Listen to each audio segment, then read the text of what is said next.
کہ جب آپ تشریف لائے چوٹیوں کی وادی میں، وادی تو آپ سمجھتے ہیں، تو وادی کا خیال آتے ہی ہم سمجھ گئے کہ یہ پورا ایک قوم، قبیلہ، پورا ایک معاشرہ ہے جس کو کہا جاتا ہے وادی۔ تو سیدنا سلیمان علیہ السلام کے جب اس وادی میں تشریف لائے، قالت نملۃ یا ایھا النمل ادخلوا، تو چوٹیوں کی ملکہ ہوتی ہے تو اس ملکہ نے کہا یا ایھا النمل ادخلوا، جیسے میں اپنے درس کا آغاز کرتا ہوں تو کہتا ہوں محترم معزز سامعین کرام میری گفتگو کو سنیں، تو چوٹیوں کی اس ملکہ نے اپنے پورے قوم قبیلے کو مخاطب کرتے ہوئے کہا لا یحطمنکم سلیمان وجنودہ۔ پہلے تو آپ قرآن کے لفظ پہ غور کریں، یہ اعجاز ہے قرآن کا۔ ایھا، یہ جو لفظ ہے یہ ندا کے لیے ہوتا ہے، پکارنے کے لیے عربی میں، اور ایھا کا جو لفظ ہے وہ جمع کے لیے بولا جاتا ہے کہ جب سامنے بہت بڑا کوئی مجمع ہو تو اس کو مخاطب کرنے کے لیے کہیں گے ایھا المسلمون، ایھا المؤمنون۔ تو چوٹیوں کی ملکہ نے کہا ایھا النمل، اے چوٹیوں، ادخلوا مساکنکم، جلدی جلدی اپنے اپنے گھروں میں چلی جاؤ۔ مسکن کہتے ہیں گھر کو، رہنے کی جگہ کو مسکن۔ اپنے اپنے گھروں میں چلی جاؤ۔ لا یحطمنکم سلیمان وجنودہ وہم لا یشعرون، کہیں ایسا نہ ہو کہ سلیمان علیہ السلام کا یہ لشکر بے خیالی میں تم کو روندتے ہوئے نہ چلا جائے۔ اب جس وقت میں چوٹیوں کی اس ملکہ نے یہ بات کی تو وہاں پر کوئی مائک بھی نہیں ہے، وہاں کوئی ساؤنڈ سسٹم بھی نہیں ہے، اور اگر کوئی ایسا مائک مل بھی جائے کہ جس پر رکھ کر چوٹی کی آواز کو سن لیا جائے، یا چائنا نے کوئی ایسی ٹیکنالوجی کر لی ہو کہ مائک پر رکھ کر پتہ چل جائے کہ چوٹی نے ابھی کیا لفظ کہا۔ اچھا، اگر آواز سن بھی لی جائے تو کوئی یہ بتا سکتا ہے کہ چوٹی کی لینگویج کا ادارہ کہاں ہے؟ آپ کو لینگویج اگر سکھا دے کہ جناب ہم نے فرینچ سیکھی، ہم نے انگریزی سیکھی، ہم نے عربی سیکھی، ہم نے جو ہے وہ چائنیز سیکھی، چوٹی لینگویج کا کوئی انسٹیٹیوٹ ابھی تک میری نظر میں تو نہیں ہے کہ زمین پر بنا ہو۔ تو چوٹیوں کی ملکہ نے جب یہ بات کہی ہے تو قرآن کہتا ہے فَتَبَسَّمَ ضَاحِكًا مِّن قَوْلِهَا، ان کے دلوں میں ہونے والی جو یہ خاموشی سے ہنگامی اجلاس تھا، جس کو ہم کہتے ہیں ہنگامی اجلاس، ایمرجنسی کے اندر یہ اجلاس طلب ہوا تھا، تو اس میں چوٹیوں کی ملکہ نے جو یہ بات کہی تو سلیمان علیہ السلام اس کی گفتگو کو سن کر مسکرانے لگے کہ آپ نے گفتگو کو سنا بھی اور سننے کے ساتھ آپ سمجھے بھی کہ چوٹی کیا کہہ رہی۔ تو سیدنا سلیمان علیہ السلام کی جب سماعت کا یہ عالم ہے تو جن کے پیچھے سلیمان علیہ السلام نے نماز ادا کی تھی تو ان کے امام کی سماعت کیسی ہوگی۔ تو سیدنا سلیمان علیہ السلام نے اس کو سنا اور مسکرائے، اور اس کے بعد پھر انہوں نے کیا کہا فَتَبَسَّمَ ضَاحِكًا مِّن قَوْلِهَا وَقَالَ، اور کہا ربی، اے میرے رب، اوزعنی، اکرمنی، مجھ پر تیرا یہ بہت بڑا کرم ہے، ان اشکر نعمتک التی انعمت علیہ، میں کیسے تیرا شکر ادا کروں ان نعمتوں کا جو تو نے مجھ پر انعام کیا، میری حکومت ہواؤں پر، میری حکومت فضاؤں پر، میری حکومت درختوں پر، میری حکومت سمندروں پر، میری حکومت پرندوں پر۔ صبح کے وقت میں سیدنا سلیمان علیہ السلام جب اپنی جو ہے وہ چہل قدمی کے لیے نکلتے تو فلسطین سے لے کر ایران تک آپ کی چہل قدمی ہوتی، یعنی کئی ملک آپ چہل قدمی میں آتے اور جاتے تھے، اس میں کوئی حیرت کی بات نہیں۔ حیرت تو اس میں ہے کہ جب آپ چلے تو ہوا بھی ساتھ ہے، فضا بھی ساتھ ہے، درخت بھی ساتھ ہے، پرندے بھی ساتھ ہے، سمندر بھی ساتھ ہے، کیونکہ سب پر آپ کی حکومت تھی۔ جب سیدنا سلیمان علیہ السلام کی حکومت کا یہ حال ہے تو پھر میں کہوں گا کہ جن کے پیچھے سلیمان علیہ السلام نے نماز پڑھی ہے ان کے امام کی حکومت کیسی ہوگی۔ تو سیدنا سلیمان علیہ السلام نے رب کریم کی بارگاہ میں یہ کہا کہ میں کیسے تیرا شکر ادا کروں اے میرے مالک کہ تو نے مجھ پر اور میرے والد حضرت داؤد علیہ السلام پر جو نعمتیں عطا کی ہیں تو اس کا شکر ہم کیسے ادا کریں۔ میں آخر میں یہ دعا کرتا ہوں کہ اے میرے مالک مجھ کو اپنے نیک بندوں میں ہمیشہ شامل فرما۔ پتہ یہ چلا کہ نیکوں کی صحبت تو وہ صحبت ہے کہ سلیمان علیہ السلام بھی اس صحبت کی تمنا رکھتے کہ اس میں شامل فرما۔ آیت کریمہ کا یہ ترجمہ تھا جو میں نے آپ کے سامنے پیش کر دیا۔ اب سب سے پہلے آئیے چونٹیوں کی وادی۔ اب چونٹیوں کا پورا ایک نظام ہوتا ہے، یہ جس کو ہم دیکھ رہے ہوتے ہیں نا، یہ چونٹی اور چونٹا، کیا کہتے ہیں، چھوٹی والی بڑی والی، نظام سب کا ایک ہے۔ ان میں باقاعدہ پورا قوم، قبیلہ، ذات پات سب کچھ ہوتا ہے۔ اس میں امیر بھی ہوتا ہے، اس میں فقیر بھی ہوتا ہے۔ یہ پورا ایک مستقل، جس کو ہم کہتے ہیں معاشرتی نظام، تو پورا ایک معاشرتی نظام چونٹیوں کے اندر پایا جاتا۔ میں جلدی سے بتا رہا ہوں ورنہ گفتگو اتنی لمبی ہے کہ میں صرف چونٹیوں کی شان بیان کروں تو شاید میرا رمضان نکل جائے گا، اس لیے کہ رب کریم نے اس ایک مخلوق کو اتنی بڑی جو ہے وہ طاقت اور اس کو جو ہے وہ شان عطا کی ہے۔ ایک چونٹی، یہ ہمارے طلبہ یہاں پر بیٹھے ہوئے ہیں اور ہمیں چونٹیوں کے اس وادی اور اس درس سے کچھ سیکھنا چاہیے۔ ایک چونٹی دوسری چونٹی کی مددگار ہوتی ہے۔ سب سے پہلے چونٹیوں کا اتحاد پوری دنیا میں مشہور ہے کہ سب سے مضبوط یونٹی اگر کسی مخلوق میں ہے تو وہ چونٹیوں کا اتحاد ہے۔ یہ سب سے زیادہ ان میں یونٹی ہوتی ہے، اتحاد ہوتا۔ ایک چونٹی دوسری چونٹی کی مدد کے لیے آتی۔ اب لیجئے جناب، ان کے یہاں پر جیسے آپ کا شہر کراچی ہے، اللہ تعالیٰ ہمارے شہر پہ رحم فرمائے اور ہماری بھی سڑکیں اچھی بن جائیں، گھڈوں اور گٹروں سے ہم کو نجات ملے۔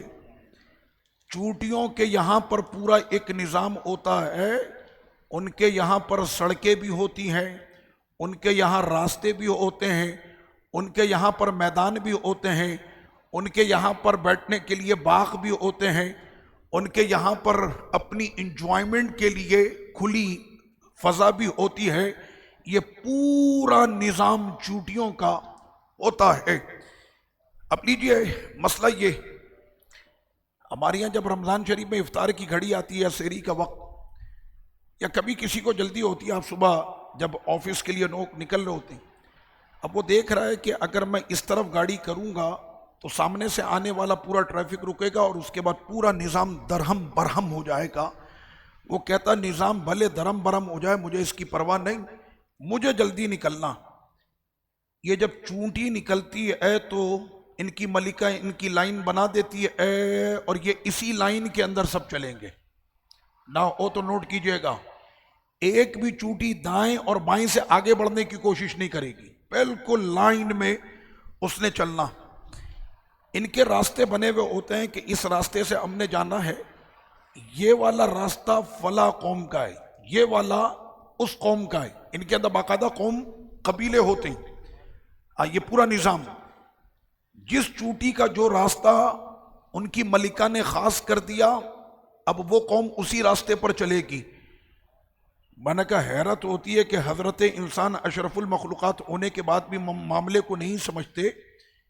چونٹیوں کے اندر اتنا زیادہ جو ہے وہ ترتیب اور نظم و ضبط ہوتا، اتنا زیادہ ان کے یہاں پر نظم و ضبط کا خیال رکھا جاتا۔ سڑکیں بن گئیں، ایک لائن میں چلنا ہے۔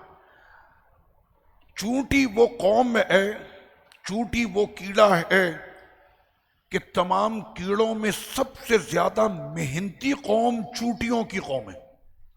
اب محنت کش، بہت زیادہ محنتی۔ ان میں ہر چونٹی کو ڈیوٹی ہے اور اس نے اپنی ڈیوٹی پوری کرنی ہے۔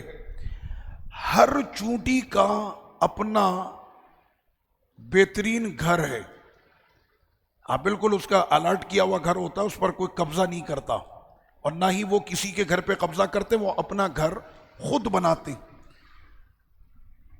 ہر چونٹی کو یہ پتا ہے کہ اس کا کام کیا ہے۔ اب یہ چلتے ہوئے اس کے اندر باقاعدہ پوری ٹیمیں بنی ہوئی ہیں۔ ایک ٹیم ہے کہ جس کا کام ہے رزق جمع کرنا کھانے کے لیے۔ اچھا، اب یہ گئے کسی جگہ پر پہنچے، انہوں نے وہاں پر دیکھا کہ آج بہترین ریسٹورنٹ کھلا ہے، رات 11ویں شریف یہاں پر ہوئی تھی اور ابھی تک بریانی کے چاول پڑے ہوئے ہیں، وہ پھر اس کو اٹھانا شروع کرتے ہیں۔ اٹھانے کے اندر ان کے یہاں پر باقاعدہ پورا ایک قاعدہ مرتب ہے۔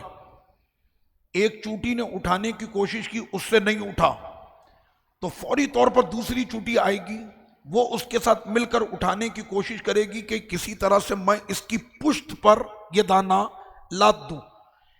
دو چوٹیوں سے بھی مل کر اگر وہ دانہ نہیں اٹھا، ہنگامی طور پر خبر جائے گی اور اس کے بعد پھر پوری قوم آئے گی اس کو اٹھانے کے لیے۔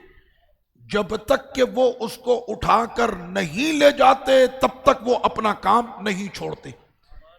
کبھی آپ نے نوٹ کیا ہے یہ کاکروچ ہے نا، لال بیگ، یہ کہیں پر مرا ہوا ہو تو آپ یہ دیکھیے گا کہ پورا ایک چوٹوں کا پورا ایک دستہ ہوتا اور وہ بڑے اہتمام کے ساتھ، جیسے ہمارے یہاں پریڈ ہوتی ہے نا، آرمی پریڈ، وہ پورے دستہ ایسے لے کے جا رہا ہوتا۔ آپ نوٹ کیجئے گا ان کے چلنے کا اسٹائل بھی آپ دیکھیں، اور دیکھا تو حضرت کاکروچ ان کی پشت کے اوپر وہ چلتے چلے جا رہے، یہ سارے مل کر پھر اس کو یہ اٹھاتے ہیں۔ تو یہ باقاعدہ پورا ایک منظم طریقہ ہے کہ کس طرح سے ہم نے اپنے روزی کا اہتمام کرنا ہے۔ ابھی سن لیں، آخر میں آپ کو بتاؤں گا کہ اس میں اعجاز کیا۔ اچھا، ان کے یہاں پر ہوتا یہ ہے ہر ایک اپنے گھر میں ہی رہے گا، کوئی اس کے گھر میں نہیں گھسے گا، نہ وہ اس کے گھر پہ قبضہ کرے گا۔ جس کا جو گھر ہے اس نے اپنے گھر میں ہی رہنا۔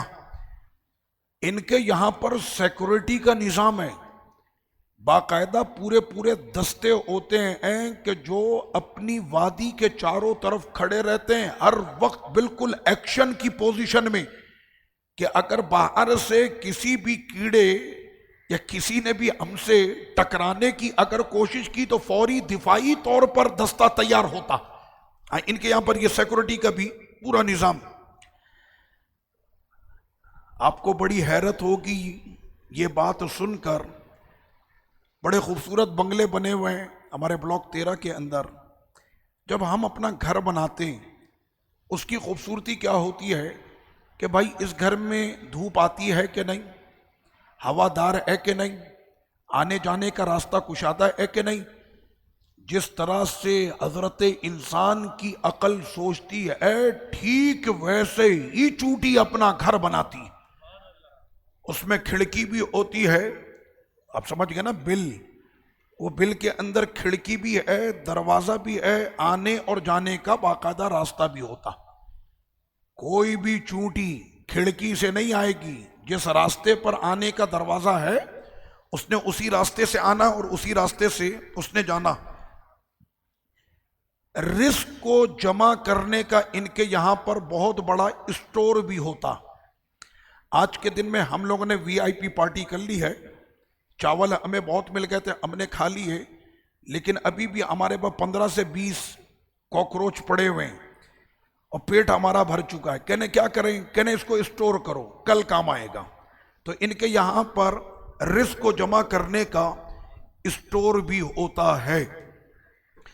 اس کے بعد ان کی اور کیا کوالٹی ہوتی ہے، ان کے گھر میں کھانے کی ایک جگہ ہوتی، اور وہ اماں کو گھر میں پریشان کرتا ہے نا، وہ کچن سے لے کر کبھی یہاں بیٹھ رہا ہے، تھوڑا سا ادھر گرا دیا، پھر جا کر اس کمرے میں بیٹھا، اس کمرے میں تھوڑا سا کھانا اس نے گرا دیا، اور پورے گھر میں ٹہل کے پھر وہ کھانا کھا رہا ہے۔ چوٹیوں سے یہ درس سیکھ لو، ان کے یہاں پر ایک ہی جگہ ہوتی ہے اور اسی جگہ پر سب نے کھانا ہے۔ چوٹیوں میں بادشاہی نظام ہوتا ہے، یہاں پر باقاعدہ بالکل ملکہ ہوتی ہے۔ وہ چوٹیوں کی ملکہ تو تھی جس نے یہ کہا تھا او چوٹیوں اندر جاؤ۔ اگر ملکہ کی بات نہیں سنی تو پھر آتے ہیں چوٹیوں کے جلات، اور اس کے بعد پھر ایسی قاعدے کی پٹائی لگاتے ہیں اس کی کہ اس کے ہاتھ پاؤں بھی توڑے جاتے ہیں اور بسا اوقات ان کو جان سے مار دیا جاتا ہے۔ کیوں؟ کہ اس نے ملکہ کی بات نہیں مانی۔ ملکہ کا گھر سب سے الگ ہوتا ہے، سب سے شاندار ہوتا، اس میں باغیچہ بھی ہوتا ہے، اس میں گارڈن بھی ہے، بیٹھنے کے لیے کرسیاں بھی لگی. میں صرف آپ کو سمجھا رہا ہوں کہ جس طرح سے ہمارے یہاں پر ایک کسی رئیس کا گھر ہو، کسی امیر کا گھر، تو اس کے اندر وہ ساری چیزوں کا اہتمام ہوتا ہے، تو چونٹیوں کی ملکہ کا باقاعدہ محل ہوتا جس میں وہ رہتی. اب آپ سنیں، چونٹیوں کا اپنا پرسنل قبرستان بھی ہے. جی، ان میں اگر کسی چونٹی کا انتقال ہو جائے، یعنی کوئی مر جائے، تو اسے پورے اہتمام کے ساتھ دفن کیا جاتا. سیکھیں، پورے اہتمام کے ساتھ اس کو دفن کیا جاتا. یعنی جیسے ہمارے یہاں ہوتا ہے نا، لوگ جمع ہوئے، پھر حضرت امام صاحب تشریف لائے، انہوں نے جنازہ پڑھایا، پھر سب نے مل کر کاندھے پر اٹھایا، پھر پہنچایا قبرستان. تو جس طرح سے ہمارے یہاں پر تجہیز و تکفین و تدفین کا اہتمام ہوتا، تو ان کے بھی پورے اہتمام کے ساتھ جو ہے اسے دفن کیا جاتا. اچھا، ہم لوگوں کا تو حال یہ ہو گیا، سڑک پر آج کوئی مر رہا ہو، کئی مرتبہ اس طرح کے معاملات دیکھنے میں آئے، لہو لہان ایکسیڈنٹ ہوا، ارے بھیا اس کو فوری طور پر اسپتال پہنچاؤ، کہیں مر نہ جائیے، اتنی تیزی کے ساتھ اس کا خون بہ رہا. وہ جیب سے موبائل نکالا، جی آپ کے ساتھ کیا ہوا، آپ کو کس نے مار دیا؟ ارے یہ کیا کر رہا ہے؟ کہنا اپنے چینل پہ لوڈ کروں گا، سب سے زیادہ ویورز اسی پر آئیں گے. من استغفر اللہ. تم سے بہتر تو پھر وہ چونٹی ہے کہ اگر کوئی بیمار پڑ جائے تو دوسری چونٹیاں پہنچتی ہیں وہاں پر اس کی مدد کے لیے، کوئی زخمی ہو جائے تو دوسری چونٹی فوری طور پر پہنچ کر اس کی مدد کرتی. اب ایک جملہ میں کہوں گا تو آپ کو بڑی ہنسی آئے گی، اپنی ہنسی کو کنٹرول کیجئے گا. چونٹیوں میں باقاعدہ میٹرنٹی ہوم بھی ہوتا ہے، یعنی ان کے یہاں پر انڈا دینے کی ایک خاص جگہ ہوتی ہے، اسی جگہ پر انہوں نے انڈا دینا. بولو سبحان اللہ. یہ شان میرے خدا کی ہے. میں بات چونٹیوں کی کر رہا ہوں. جب ان کے اندر اتنی کوالٹیاں ہیں تو جس نے ان کو بنایا ہے اس کی شان کیا ہوگی. تو یہ بھی ان کیا ہوتا. چھوٹی چونٹیوں کے لیے مدرسہ بھی ہے. جیسے یہ ہمارے بچے آئے ہوئے نا چھوٹے چھوٹے مدرسے میں پڑھنے کے لیے کہ قرآن کے حافظ بن کے امت کے قائد بننے ہیں، وہاں پر باقاعدہ بڑی چونٹیاں چھوٹی چونٹیوں کی تربیت کرتی ہیں اور ان کو باقاعدہ گوریلا لڑائی سکھائی جاتی ہے کہ تم نے اپنا دفاع کیسے کرنا ہے. آپ دیکھیں ذرا چونٹی کو تھوڑا سا یوں کرے، فوراً ایسے اپنے ڈنگ اٹھا کے کھڑی ہو جائے گی. اس کے بچپن سے اس کو یہ تربیت دی جاتی ہے. تو ان کے یہاں پر باقاعدہ پورا ٹریننگ سینٹر ہوتا ہے، بڑی چونٹیاں چھوٹی چونٹیوں کی تربیت کرتی. چونٹیوں کی اپنی باقاعدہ پوری ایک مرتب لینگویج ہے، یہ گفتگو کرتی ہیں آپس میں، ان کی اپنی لینگویج بھی ہے. بولنے اور دیکھنے کی ان میں بہت بڑی قوت ہے. ہاں، اور ساتھ میں ان کے سونگنے کی طاقت اتنی زیادہ. اب سونگنے کی صلاحیت ان کی دیکھیں کتنی ہے. اگر کوئی چونٹی آ گئی دوسری قبیلے کی، رنگ کالا ہے، ایک جیسی صورت ہے، لمبائی چوڑائی سب کی برابر ہے، پہچان کیسے ہوگی کہ یہ ہمارے قبیلے کی ہے کہ دوسرے قبیلے کی؟ یہ سونگ کر بتا دیتی ہیں کہ یہ ہمارے قبیلے کی چونٹی نہیں ہے. سونگنے کی حس ان میں اتنی زیادہ ہوتی ہے چونٹیوں میں. ہمارے یہاں اگر کسی کا انتقال ہو جائے تو ڈاکٹر کیا چیک کرتا ہے؟ نبض چیک کر کے بتاتا ہے کہ بھائی حضرت اب نہیں رہے دنیا میں. چونٹی کو کیسے پتا چلے کہ یہ مر گئی ہے؟ وہ سونگ کر بتا دیتی ہے کہ اب اس کی موت ہو چکی ہے. اپنی سونگنے کی اس سے وہ بتا دیتی. اچھا، اگر کوئی چونٹی مر گئی اور وہ اس کے قوم قبیلے کی نہیں تھی، یہ چونٹی اسے پھینک دیتی ہے، یعنی تعصب بھی ہے ان میں، ہمارے قبیلے کی نہیں ہے، ہم کیوں اس کی تدفین کریں. اچھا آگے سنیں. ایک انگریز نے تجربہ کیا، ایک چونٹی لایا، زندہ چونٹی، اور کچھ چونٹیاں وہاں پہ چل رہی تھی، اس نے ان کے بیچ میں ڈال دیا. آپ بھی چاہیں تو تجربہ کر سکتے ہیں. چونٹی لایا اور کچھ چونٹیاں تھی اس کے بیچ میں رکھا، اور فوری طور پر اس پر ایسا حملہ ہوا، سب نے پتھراؤ شروع کر دیا اسی وقت. پتہ یہ چلا کہ یہ چونٹی ان کے قوم قبیلے کی نہیں تھی. اس وجہ سے سب نے مل کر اس کو مارنا شروع کر دیا اور اس کو بھگاتے ہیں پھر فٹافٹ نکلو یہاں سے، تم ہمارے قوم قبیلے کی نہیں. یہ ساری باتیں آپ نے سن لی. میں نے یہ جتنا بھی ذکر کیا ہے یہ قرآن و حدیث سے کیا ہے. میرے رب نے اور رب کے حبیب نے یہ ساری شان بیان فرما دی.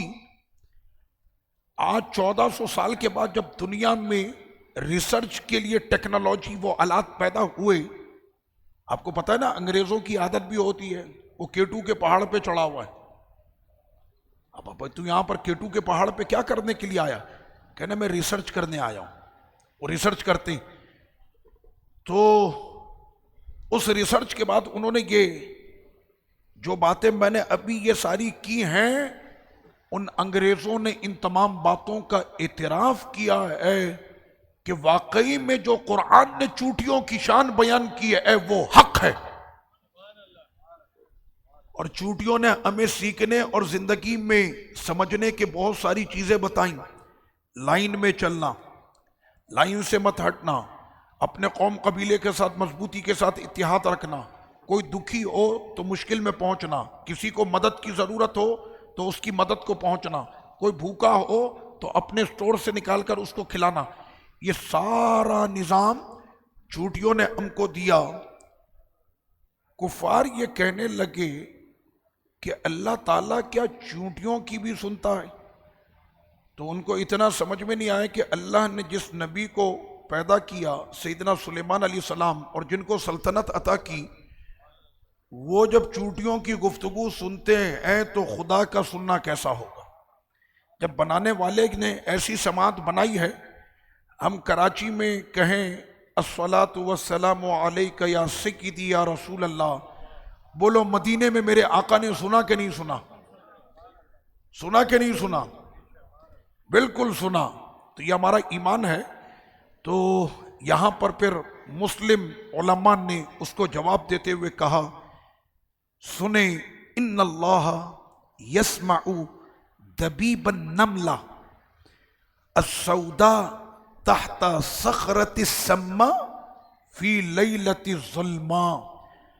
اندھیری کالی رات میں بہت بڑے چٹان کی تہ میں جب چونٹی اپنے دبے قدموں سے چلتی ہے تو میرا خدا اس کے چلنے کی قدموں کی آواز کو بھی سنتا ہے.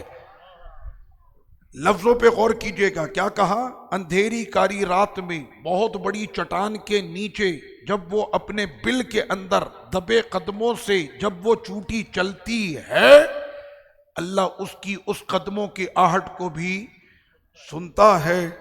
تو جب وہ چونٹی کے قدموں کی آہٹ کالی رات میں بڑے چٹان کے نیچے سنتا ہے تو جس وقت میں بندہ کہتا ہے یا اللہ، تو کیسے میرا خدا اس کی پکار نہ سنے؟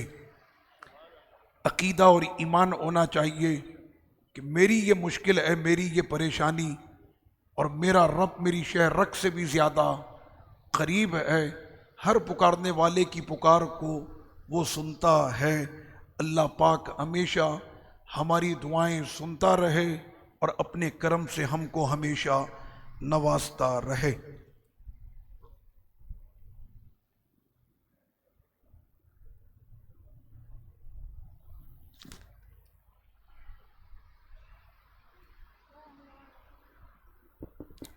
آواز نہیں ہے؟ یا نبی سلام علیکہ، یا رسول سلام علیکہ، یا حبیب سلام علیکہ، صلوات اللہ علیکہ، انت نور اللہ فجرا جئت بعد عسر یسرا، ربنا علاك قدرا يا إمام الأنبياء، يا حبيبي يا رسول الله، سلام عليك يا رسول سلام عليك يا حبيب سلام عليك صلوات الله عليك جشن میلاد النبی ہے نور کی چادر تنی ہے روشنی روشنی ہے ہر طرف یہ دھوم مچی ہے یا حبیبی یا رسول اللہ یا نبی سلام علیک یا رسول سلام علیک یا حبیب سلام علیک صلوات اللہ علیک طلع البدر علينا من ثنية الوداع وجب الشكر علينا ما دعا لله داعي يا حبيبي يا رسول الله يا نبي سلام عليك يا رسول سلام عليك يا حبيب سلام عليك صلوات الله عليك الصلاة والسلام عليك يا رسول الله الصلاة والسلام عليك يا حبيب الله وعلى آلك وأصحابك يا أجمعين اللهم صل على سیدنا و نبینا و مولانا محمد وبارک وسلم وصلی علیہ۔ رب کریم قرآن کے نور سے ہمارے سینوں کو منور فرما، ہمارے ان بچوں کو رمضان ماہ قرآن کی برکت سے جلد از جلد پکا قرآن کا حافظ بنا دے، اور جو قرآن حفظ کر چکے مرتے دم تک یاد رکھنے کی سعادت عطا فرما۔ ہم سب کو قرآن سے انس عطا کر دے، محبت عطا کر دے، لگاؤ عطا کر دے۔ وہ قرآن کے جس کو ہم نے بہت دور کر دیا، اے مالک اب قرآن کو ہمارے قریب کر دے، ہمیں قرآن کی حکمتوں کو سمجھنے کی توفیق دے دے، اس میں جو تیرے محبوب کے معجزات اور تیری جو شان کریمی اس میں بیان ہوئی ہے، اے مالک اس شان کو سمجھنے کی ہمیں توفیق عطا فرما۔ جیسے چوٹیوں کا اتحاد تھا، اے مالک امت مسلمہ کو متحد کر دے، سارے جہاں کے مسلمانوں کو اپنے محبوب کے پرچم تلے اتحاد عطا فرما۔ رب کریم اس میں ہمیں بھی اپنا حصہ ملانے کی توفیق عطا فرما۔ ہمارے ان بچوں کو امت کا قائد بنا دے، امت کا رہبر بنا دے، قائد ملت اسلامیہ بنا دے، اور پورے جہاں میں قرآن کے پیغام کو عام کرنے والا بنا دے، خاتم قرآن بنا دے، خاتم دین بنا دے، اپنے حبیب کا وفادار بنا دے، ان کے دربار اور ان کی عزت پر پہرے دار بنا دے۔ ہماری ان دعاؤں کو اور جتنے لوگ ہمارے ساتھ پورے جہاں میں سن کر دعاؤں میں شامل ہیں، اے میرے مالک آج رمضان کی اس مبارک صبح میں بٹنے والے رزق میں سب کو عطا کر دے، سب کی محتاجی کو دور کر دے، اپنے کرم سے عطا کر دے۔ اے سب کی پکار کو سننے والے مالک، اے ہماری شہ رگ سے بھی زیادہ ہمارے قریب ہونے والے رب، ہم نے جو مانگا اور جو اپنی زبانوں سے اپنے دلوں میں اپنی یادوں میں مانگ رہے ہیں، اے میرے مالک تو سب جانتا ہے۔ آج اپنے کرم سے اور رمضان کی اس صبح کی برکت سے جس نے جو مانگا اس کو عطا کر دے۔